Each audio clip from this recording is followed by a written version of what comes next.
अभी गणेश जी विसर्जन हुए, गणेश जी को जल में विसर्जन किया, तो आपके मन में एक प्रश्न तो खड़ा होगा, आया तो होगा कि गणेश जी के 10 दिन तक बिठाओ, नित्य पूजन करो, ने पाठ करो, ने अर्चना करो, ने 10वें दिन इनके विसर्जन कर दो, और वो भी पानी में कर दो, पानी में विसर्जन करो। तो ये कहां लिखा कि जल में विसर्जन करो? श्रीमद् भागवत पुराण की रचना जब वेद व्यास जी महाराज करने के लिए बैठे, वेद व्यास जी ने सुखदेव जी से कहा कि मैं मंत्र बोलूंगा, मैं श्लोक बोलूंगा, इसको लिखेगा कौन? तो सुखदेव जी ने बोला गणेश जी से विनती करो। गणेश जी से कहा कि आप लिखोगे? गणेश जी बोले मैं लिखने को तैयार हूं, पर बोलते बोलते तुम रुक गए तो मैंने भी लिखना छोड़ दूंगा, उसके बाद मैं भागवत को विराम दे दूंगा, मैं आगे नहीं लिखूंगा। अब वेद व्यास जी बड़े चक्कर में पड़ गए, क्या करें? तो गणेश जी से कहा मेरे श्लोकों में कुछ गड़बड़ी हो सकती है, उसमें से गलती को छांटना पड़ेगा, फिर लिखना पड़ेगा।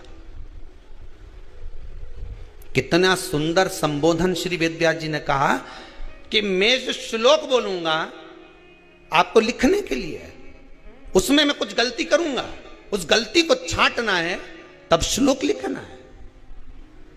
क्यों कहा वेद व्यास जी ने ये बात? गणेश जी भगवान है, वेद व्यास जी कहते हैं मैं तो संसारिक मनुष्य हूं ना, गलती तो कर सकता हूं। गलती कौन करता है? जम के बोलो भगवान गलती करता है क्या? नहीं, गलती कौन करेगा? मनुष्य। गलती मानव करेगा, गलती मनुष्य करेगा। और गलती करने के बाद अगर हमसे अपनी जिंदगी में कोई गलती हो जाती है तो एक बार क्षमा मांगने में कुछ जाता है क्या? प्रणाम करने में कुछ जाता है क्या? निवेदन करने में कुछ जाता है क्या?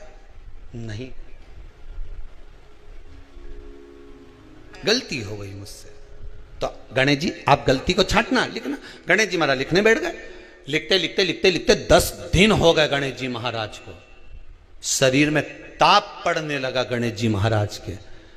वेद व्यास जी ने गणेश जी के हाथ का स्पर्श करा तो शरीर तो तप रहा था। वेद व्यास जी ने वहीं पर श्रीमद् भागवत के श्लोकों को विराम दे दिया। अब नहीं बोले। गणेश जी लिखते लिखते लिखते लिखते लिखते लिखते थक गए, ताप पड़ गया, शरीर गर्म हो गया। वेद व्यास जी ने कब करूं क्या? 10 दिन से लिख रहे हैं और शरीर पर ताप पड़ रहा है, करा क्या जाए? उन्होंने गणेश जी का हाथ पकड़ा, उठाया और कहा चलो प्रभु हमारे साथ में।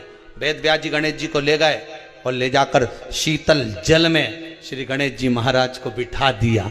गणेश जी को पानी के अंदर उनको विराजमान कर दिया कि अब आप ताप को थोड़ा ठंडा कर लीजिए।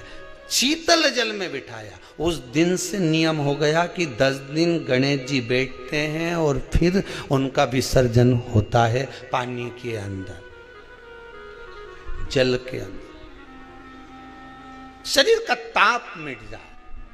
तो गणेश जी ने वचन दिया है वेद व्यास जी महाराज को, आपने मेरे ताप को मिटाने के लिए मुझे जल में बिठाया है।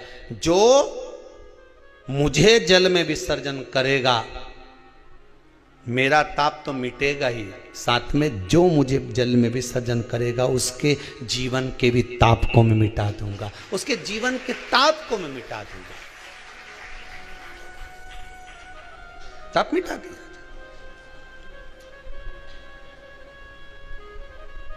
पर करो गणेश जी का विसर्जन, मना नहीं है हो, पर अच्छे से करो रे हो।